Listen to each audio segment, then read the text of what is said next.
एक छोटे से गांव के पास फैला हुआ था एक घना और शांत जंगल। उसी जंगल में एक विशाल पीपल का पेड़ था और उसकी सबसे ऊंची डाल पर रहती थी एक नन्ही सी गौरैया। उसका नाम था चिन्नी। हर सुबह जब सूरज निकलता, चिन्नी अपने घोंसले के किनारे बैठकर बाकी पक्षियों को उड़ते देखती। कोई आसमान में गोते लगाता, कोई बादलों से बातें करता। चिन्नी बस देखती रहती और मन ही मन सोचती, काश मैं भी उड़ पाती। लेकिन जब भी वो अपने पंख फैलाने की कोशिश करती, डर उसे जकड़ लेता। पैर कांप जाते और कुछ ही पलों में वह नीचे गिर पड़ती। बाकी पक्षी हंसते, ताने मारते, अरे ये तो उड़ ही नहीं सकती, डरपोक है ये। चिन्नी कुछ नहीं कहती, बस चुपचाप सब सह लेती। रात को अपने घोंसले में बैठकर खुद से कहती, शायद मैं कमजोर हूं, पर मेरे सपने कमजोर नहीं हैं। एक सुबह चिन्नी ने फैसला कर लिया। उसने खुद से कहा, आज गिरूंगी भी तो चलेगा, लेकिन कोशिश जरूर करूंगी।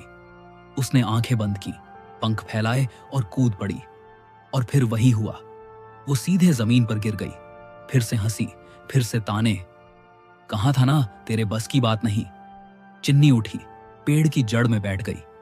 आंखों में आंसू थे, लेकिन दिल में हार नहीं। तभी शाम को एक बूढ़ा तोता वहां आया। उसने प्यार से कहा, गिरने से कोई हारता नहीं चिन्नी, उड़ान पंखों से नहीं हौसले से होती है, और तुझ में वो हौसला है।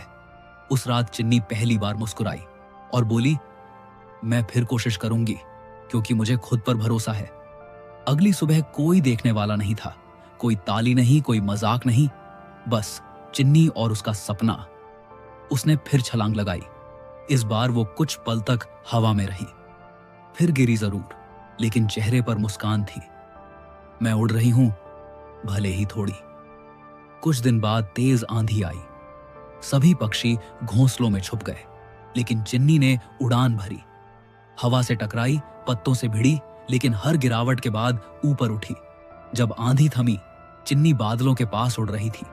वही पक्षी जो उसे कमजोर कहते थे, आज चुपचाप उसकी उड़ान देख रहे थे। तोते ने कहा, तूने खुद पर भरोसा किया और वही तेरी सबसे बड़ी ताकत बन गया। सालों बाद एक और नन्ही गौरैया डर के मारे उड़ नहीं पा रही थी। चिन्नी मुस्कुराई और बोली, डर सबको लगता है, लेकिन उड़ता वही है जो खुद पर भरोसा करता है। सीख इस कहानी से हमें यही सीख मिलती है, उड़ान पंखों से नहीं, इरादों से होती है। लोग ताने देंगे, गिरावट आएगी, लेकिन जो गिरकर भी खुद पर यकीन रखता है, वही एक दिन आसमान छूता है। अगर आपको यह कहानी पसंद आई हो तो इसे लाइक करें, शेयर करें और चैनल को सब्सक्राइब करना न भूलें। मिलते हैं अगली कहानी में।